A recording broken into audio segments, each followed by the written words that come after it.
Okay, I'm back. Sorry. So, in response to what's going on, right? Again, many of the agencies that we are going to rely on to respond to this particular crisis had not yet been created. So, this presents an issue where the federal government does not get involved at this point in time. There are no protections for people in terms of this sort of thing. Um, the pandemic flu of 1918 is really happening before most places across the United States even have public health departments. So it's going to be widespread. Most places, again, don't have hospitals. Um, so this crisis is going to change society in terms of it will create public health programs, it will create preparedness measures, it will create plans that we now have, um, even though some of them are not being implemented now. I want to focus our attention here on the efforts of social distancing. What we can see in this pandemic is how, because there's no organized federal response, cities, localities, municipalities are all responding to this differently. And there are some really great, useful websites and information that explore this. I found this on the History Channel, which it gives us specific examples of cities across the United States and how they varied in their response and what the examples and what that meant for public health. So this is a great source that you're actually writing on in the module, using this to write about in the module. But in a place like Philadelphia, right before the flu sort of hit in 1918, the city was still hosting very large events. This is a photograph from a parade. I want to say it's St. Patrick's Day, eerily enough, but I don't remember exactly. Um, but they were warning, there was the warning out, obviously, that soldiers were passing this along. Um, and the march, oh, this is a march to support the soldiers, right? Drew about 200,000 people. 3 days later, 3 days later, every bed in Philadelphia's 31 hospitals was filled with sick and dying, infected by the Spanish flu. So by the end of the week, more than 4,500 were dead in an outbreak that would claim as many as 100 million people worldwide. By the time Philadelphia's politicians closed down the city, it was too late. And as you can see, here it goes, right? So this, September 14th, 21st, 28th. So that's approximately 1 week, 2 weeks, 3 weeks, 4 weeks, 5 weeks. It was at its peak, 6, 7, 8, 9, 10, and so forth. Now, a different story played out in St. Louis, just 900 miles away. Within 2 days of detecting its first cases among civilians, the city closed schools, playgrounds, libraries, courtrooms, and churches. Work shifts were staggered, streetcar ridership strictly limited. Public gatherings of more than 20 people were banned. These extreme measures, known now as social distancing, kept flu related deaths in St. Louis less than half of those in Philadelphia. So, this is one of the idea now of flattening the curve. But what I really think is interesting is this is really the emergence of a whole field of public health and making scientific information really applicable to policy and how people need to react and live their life. What you would see with this example is that you can, and data is amazing in this way, you can compare it to Hong Kong, Singapore, Taiwan, Iran, and Italy. So just like now, right, in terms of local cases, we have the data to sort of track this in similar ways. This is where, again, history is so useful in that it gives us a roadmap to understand how these things can play out. It gives us data and it gives us insight. I want to spend just a little bit of time looking at the 1920s and some of the major changes that are going on in the 1920s. the 1920s is going to give us much more urbanization, industrialization that we'd seen before. In 1920 is the first time, according to the U.S. Census, that more Americans lived in cities than in rural America. And there will be a social backlash to changes that are going on. One of the changes that has dramatic influence is the car and the creation of the car, the creation of an individual mode of transportation that now allows for so much mobility and freedom. We can see some of these changes right here in terms of styles. Women are wearing much shorter dresses than they ever had been before. Exposing the ankle was considered scantily clad. And now women are showing part of their legs, their arms, part of their chest. Women had received the right to vote in 1919, which is also going to change the fabric of society. But women were also asked to fill in for men during this time of war. After wartime, after World War I is over, women are asked to go home. Some women don't. African American women never stop working, the majority of women. And this is certainly going to have a impact on how society sees itself. With the end of World War One, there is the new Negro movement. Of course, Alan Locke, who coins this phrase of the liberation of African Americans in America, is a professor at Atlanta University. There are changes in technology. There is the growth of immigrants. So even though the United States in the 1920s is living under Jim Crow and white supremacy, this is being challenged also by the arrival of immigrants from all over the world, many from the Caribbean, also from Russia, from Eastern Europe. Many are Jewish, many are also Asian. None of these groups are considered white. Even if you are from Russia and are white, you are not considered white. Jews are certainly not considered white. So along with this, you also have a nativist white supremacist movement of the 1920s that's reacting to changes. There are so many good comparisons between the 1920s and today.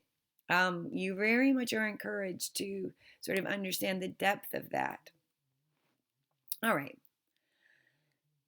This is a photograph demonstrating, again, white supremacy and just how large it is this movement is growing. And as the great migration of African Americans are changing the demographic structure of the United States, Black middle class neighborhoods are developing around the country, Black intellectuals, Black middle class, and there is a response to this, to these changes across the United States.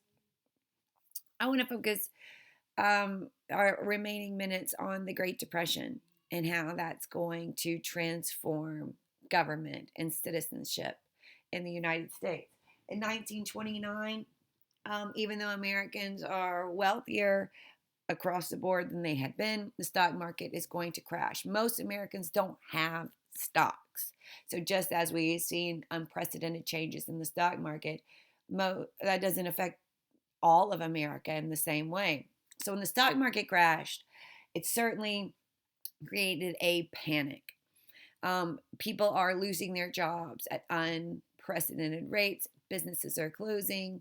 And more than anything else, people are rushing to the bank and taking their money out, which is going to cause the banking industry to actually collapse. When you don't have access to money, you're going to see more people lose their homes and small businesses that are foreclosing. So that's really what's happening in 1920s. Now, the president at the time does not have a response. He keeps waiting and waiting under the idea that capitalism in the U.S. as a capitalist country should not embrace socialist measures. They should allow the market to stabilize, even as people are facing an unprecedented level of poverty in the United States. And it was a global depression. This wasn't unique to the United States. What was happening, this was happening all over the globe. just like now. So,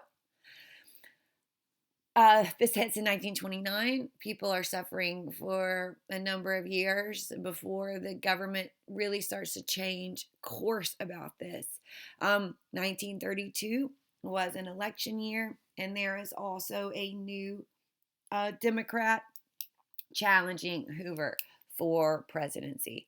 This is FDR. He is a Democrat. He is a wealthy Democrat. His family was not affected by the Great Depression. He didn't know many people who were. But what he is going to do is really challenge and reform what the response. Hoover's response was to do nothing. He wants to say, let's do something. Let's try to find ways that the government can put people to work. Will it be effective? That's still being debated. But his idea is that the government had to step in to try to provide real relief for people. So he, again, doesn't have a great plan for this, doesn't run on a great plan in 1932, but wants to do something. He will be elected. And in his first 100 days, he's going to put into practice what's known as the National Recovery Act. And what that really means is the creation of new agencies to deal with different people. They also hired people who would then work for the federal government doing a variety of different jobs. They are also going to put in place the beginning of Social Security and Medicare, social relief agencies to give people access to doctors, medicine, to treat the sick, and the government would pay for it. These are unprecedented measures. These measures are fought by Republicans who saw them as illegal. He even created a organization that was already existing in New York, where he was from, that put young people to work in forests, replanting trees, building roads, known as the CCC, or the Civilian Conservation Corps. The Great Depression looked a little different in the Jim Crow South, in that most of the South was still rural. So you do see shutting of plants and industry, but it's not to the same level as in more urban places. There was widespread poverty in the South before the 1930s, and it really just makes the existing poverty worse. Interestingly enough, the effects of the global flu are creating state agencies. So even though it's during the Depression, the South is going to see its first doors open of public health. And a place like South Carolina that's heavily guarded by Jim Crow laws, how will then African Americans get access to public health?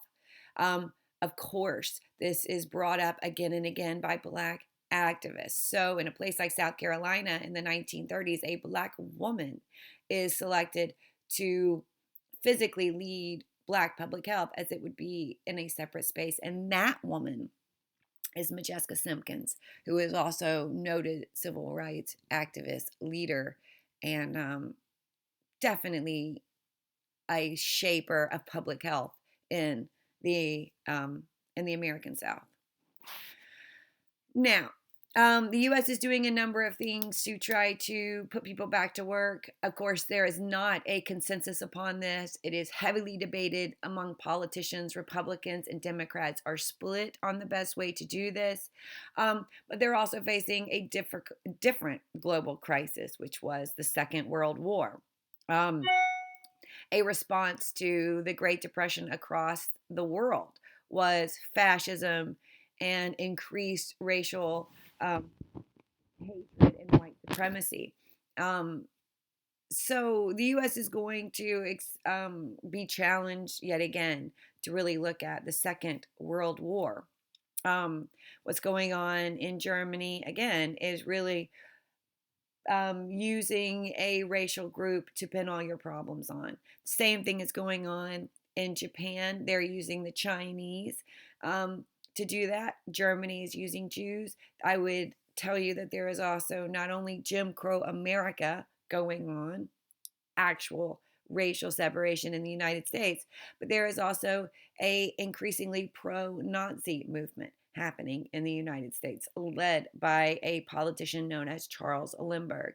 If you know who he is also the same man who was the first pilot to fly across the Atlantic solo. Um, but in places like Germany, and what will then happen across Western Europe as the Nazi party invades and takes over, is the claiming Jews are not citizens, separating them, and then ultimately attempting to kill them in mass numbers. The U.S. will get involved in this war. Again, it's late to get involved in the war. The war already breaks out in Europe and the Pacific. Um, but the U.S. Will use its existing alliance system to aid and lend support without actually declaring war. Although this will change December 7th when the U.S. is bombed. Well, let me rephrase, an American military base in Hawaii, which is not technically a state in 1950, is bombed by the Japanese, who claim that it should be a part of their empire because it's closer rather than a U.S. possession. World War II gives us, again, um, deaths that are very tragic. The USSR loses 25 million people in the Second World War. China, 15 million. Germany, 4 million. The US loses about 400,000. And again, which is very different from the rest of the world. There is trouble on the home front as well, right? The U.S. is waging this war to liberate and make, again, the world safe for democracy when it's living under an existing apartheid system of its own. Many military camps are located in the South. Racial incidents are inevitable. Black newspapers, black entertainment is banned in these camps. African Americans also have to use separate transportation. So one of the places that we will see some of the first loosening of segregation laws will be in the American military. The War Department issues this order in July of 1944, but it is met with hostility, especially in the South, and you see actually African American soldiers attempting to integrate in accordance to this policy, and leadership not allowing that. So riots break out at Fort Bragg, Camp Robinson, Camp Davis, Camp Lee, and Fort Dix, all in the South. There's also obviously a uptick in the Great Migration that are leading to tensions in the North. You also have 65 HBCUs participating in engineering, science, and management war training. And as African Americans do this, of course, there's white backlash. And in places like Detroit in the 1940s, again, whites are attacking black neighborhoods as an example of white supremacy. Even during the war, however, African Americans continued to battle for civil rights. There was what was called as the Double V campaign, which was African Americans fighting for their rights at home and supporting the war cause. So this was significant as a best way to disparage civil rights was to say that if you're working for civil rights, you're a communist. So this was a propaganda campaign intended to try to demonstrate that civil rights are American rights that are in line with American values, and supporting the war at the same time. Black newspapers were critical to spreading this message. One of the most popular and widely read black daily newspapers is the Pittsburgh Courier, and they launched the Double V campaign, fighting racism at home as well as abroad. The NAACP's membership increases in the 1940s from roughly 50,000 to around 400,000. You also have a number of student-led integrated college organizations just as core that are emerging as well. And core is going to be very significant in the 50s, 60s as well. Um, as I mentioned, just in this moment of crisis that you're seeing, propaganda is critical to try to get people on board. I'm not sure what sort of social distancing propaganda you've seen. If you've seen it from local cities, obviously the federal government isn't doing this now. But if you had a normal president, they would be. And the Office of War Information hired journalists. They even hire black journalists. They hire black artists. They hire photographers.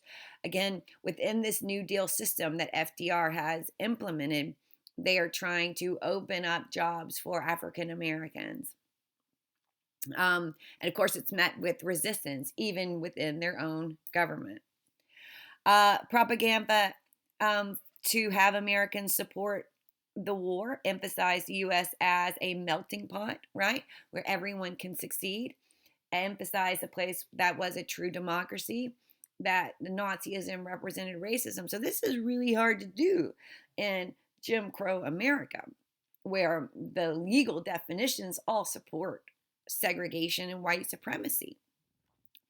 So the U.S. government's really relying on Hollywood and black artists to show the world a contrary picture.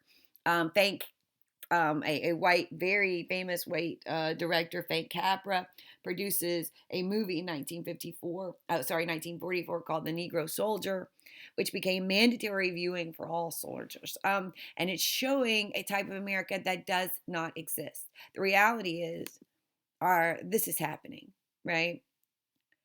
Not this. Propaganda posters, again, are critical. They would have been all over. But and of course, you need artists to draw them. You need printers, right? You need a variety of industry to help support this. But it is worth mentioning just how racist our propaganda is. The U.S. is also at war with Japan. If you remember back into earlier lectures, I talked about the history of anti-Asian sentiment. So this is a great nexus period, right? We have currently a president who refers to the corona COVID-19 outbreak as the Chinese flu. This is a specific type of racial dog whistling, saying that it's foreign, it's not from here, it's from there, and somehow lends legitimacy to even the idea that they are doing it as a way to attack us. This is significant because this is going to go on. We have to combat this in a number of ways. And again, history shows us, right, what blaming things can do to a group, a racialized minority in America.